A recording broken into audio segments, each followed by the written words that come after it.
마가복음 6장 말씀입니다. 예수님께서 거기를 떠나 고향으로 가셨습니다. 제자들도 예수님을 따라갔습니다. 안식일이 되자 예수님께서 회당에서 가르치기 시작하셨습니다.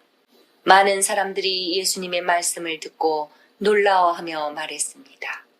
이 사람이 어디서 이런 것을 얻었을까? 이 사람에게 있는 지혜는 어떤 것인가? 이 사람이 손으로 일으키는 기적은 어떤 것인가? 그는 목수가 아니냐? 그는 마리아의 아들이고 야고보, 요세, 유다, 그리고 시몬의 형이 아니냐? 그의 누이들도 우리와 함께 있지 아니하냐? 그러면서 사람들은 예수님을 배척했습니다. 예수님께서 그들에게 예언자가 고향과 친척과 자기 집을 제외하면 어느 곳에서나 존경을 받는다 라고 말씀하셨습니다. 예수님께서는 몇 명의 환자에게 손을 얹어 고쳐주었을 뿐 많은 기적을 일으킬 수 없었습니다. 예수님께서는 그들이 믿지 않음에 놀라셨습니다. 그 후 예수님께서 마을을 두루 다니시며 가르치셨습니다. 예수님께서 12제자를 불러 2사람씩 보내기 시작하셨습니다. 그리고 그들에게 더러운 귀신을 쫓는 권세를 주셨습니다. 예수님께서 제자들에게 명하기를 여행할 때는 지팡이 외에 아무것도 가지고 다니지 말고 빵이나 가방도 가지지 말며 주머니에 돈도 넣고 다니지 마라고 하셨습니다. 또한 신만 신고 옷도 2벌씩 갖지 마라고 하셨습니다. 예수님께서 이어서 말씀하셨습니다. 어느 집에 들어가든지 마을을 떠날 때까지 거기 머무르도록 해라. 너희를 받아들이지 않거나 말씀에 귀를 기울이지 않으면 그곳에서 나올 때 신발에 묻은 먼지를 털어버려서 그들에게 증거로 삼아라. 제자들은 가서 사람들에게 회개하라고 전하였습니다. 또 많은 귀신들을 쫓아내고 많은 환자들에게 기름을 부어 병을 고쳐주었습니다. 예수님의 이름이 널리 알려져서 헤롯 왕도 예수님의 소문을 들었습니다. 사람들은 세례자 요한이 죽은 사람들 가운데서 살아난 거야. 그러니까 이런 기적이 그분에게서 나오는 거야. 하고 말했습니다. 어떤 사람들은 이렇게도 말했습니다. 그분은 엘리야다.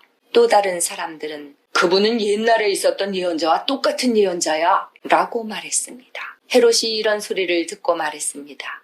내가 목을 잘라 죽인 요한이 다시 살아났구나. 예전에 헤롯은 요한을 잡아오게 하여 감옥에 가두어둔 적이 있었습니다. 이는 헤로디아와 관련된 일로 헤롯이 자기 동생 빌립의 아내인 헤로디아를 아내로 삼아버렸기 때문이었습니다. 요한은 헤롯에게 자기 동생의 아내를 자기 아내로 삼는 것은 옳지 않습니다.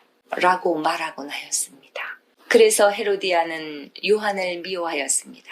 헤로디아는 요한을 죽이고 싶었지만 그럴 수 없었습니다. 그것은 요한이 의롭고 거룩한 사람이란 것을 아는 헤롯이 요한을 두려워했기 때문입니다. 그래서 요한을 살려두었습니다.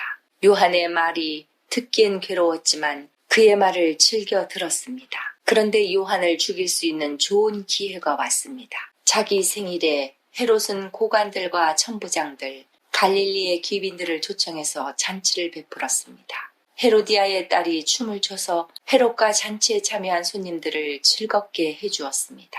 그래서 헤롯 왕이 소녀에게 말했습니다. 내가 원하는 것을 말해라. 그러면 그것을 선물로 주겠다. 헤롯은 내가 무엇을 달라고 하든지 다 주겠다. 내 나라의 절반이라도 말이다. 하고 맹세했습니다. 소녀는 자기 어머니에게 가서 무엇을 달라고 할까요? 하고 물었습니다. 그러자 어머니가 대답했습니다. 세례자 요한의 머리를 달라고 해라. 소녀는 즉시 왕에게 돌아가서 바로 이 자리에서 세례자 요한의 머리를 쟁반에 담아주세요. 라고 요청했습니다. 왕은 매우 괴로웠지만 자기가 한 맹세 때문에 그리고 잔치에 참여한 손님들 때문에 소녀의 요청을 거절할 수 없었습니다. 왕은 곧바로 시위대 군인을 보내 요한의 머리를 가져오라고 했습니다. 군인은 가서 감옥에 있던 요한의 머리를 잘랐습니다. 그리고 쟁반에 담은 그의 머리를 가져와 소녀에게 주었고 소녀는 그것을 자기 어머니에게 가져다 주었습니다. 요한의 제자들이 이 소식을 듣고 가서 요한의 시체를 가져다가 무덤에 묻었습니다. 사도들이 예수님께로 돌아왔습니다. 그리고 자신들이 했던 일과 가르쳤던 것을 모두 예수님께 말씀드렸습니다. 예수님께서 말씀하셨습니다. 외딴 곳으로 가서 잠시 쉬도록 하라. 이렇게 말씀하시는 것은 오고 가는 사람들이 너무 많아 예수님과 사도들이 식사할 시간조차 없었기 때문입니다. 그래서 그들은 외딴 곳으로 배를 타고 갔습니다. 그러나 떠나는 모습을 보고 사람들이 그들인 줄 알아챘습니다. 그래서 사람들은 여러 성읍에서 길을 따라 함께 달려가서 그들보다 먼저 그곳에 이르렀습니다. 예수님께서 배에서 내리면서 많은 사람들을 보셨습니다. 예수님께서는 그들을 불쌍히 여기셨는데 그것은 마치 그들이 목자 없는 양과 같았기 때문입니다. 예수님께서는 그들에게 많은 것을 가르쳐 주셨습니다. 이미 날이 저물었습니다. 제자들이 예수님께 와서 말했습니다. 이곳은 빈들이고 시간도 너무 늦었습니다. 그러니 사람들을 보내어 근처에 있는 농가나 마을에 가서 먹을 것을 사 먹게 하는 것이 좋겠습니다. 그러나 예수님께서 대답하셨습니다. 너희가 먹을 것을 주어라. 그들이 예수님께 말했습니다. 그러면 우리가 가서 200데나리온어치의 빵을 사서 먹이라는 말씀이십니까? 예수님께서 그들에게 물으셨습니다. 너희가 가진 빵이 얼마나 되는지 가서 보아라. 그들이 알아보고 나서 말했습니다. 빵 5개와 생선 2마리가 있습니다. 예수님께서 사람들에게 무리를 지어서 풀밭에 앉으라고 하셨습니다. 사람들은 100명 혹은 50명씩 때를 지어 앉았습니다.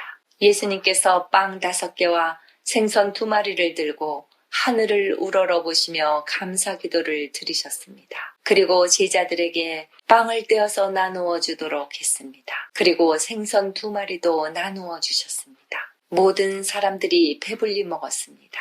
제자들은 12광주리에 남은 빵 조각과 물고기를 거두어 드렸습니다. 빵을 먹은 남자 어른은 5,000명이었습니다. 예수님께서 제자들에게 배를 타고 호수 건너편에 있는 벳세다로 먼저 가 있으라고 말씀하셨습니다. 그동안에 예수님께서는 사람들을 집으로 보내셨습니다. 사람들을 보내신 후 예수님께서는 기도하러 산에 올라가셨습니다. 밤이 되었는데 배는 여전히 호수 위에 있었고 예수님께서는 홀로 뭇에 계셨습니다. 바람이 불어와 제자들이 노를 젓느라고 애를 쓰고 있었습니다. 이 모습을 보시고 예수님께서 새벽 3시에서 6시 사이에 호수 위를 걸어오셨습니다. 그리고 제자들을 지나쳐 가시려고 하셨습니다. 제자들이 예수님께서 호수 위를 걸으시는 것을 보고 유령이라고 생각하여 비명을 질렀습니다. 그것은 그들이 모두 예수님을 보고 무서워했기 때문이었습니다. 예수님께서 즉시 그들에게 말씀하셨습니다. 안심해라, 나다. 두려워하지 마라. 예수님께서 배에 오르시자 바람이 가라앉았습니다. 그래서 제자들은 크게 놀랐습니다.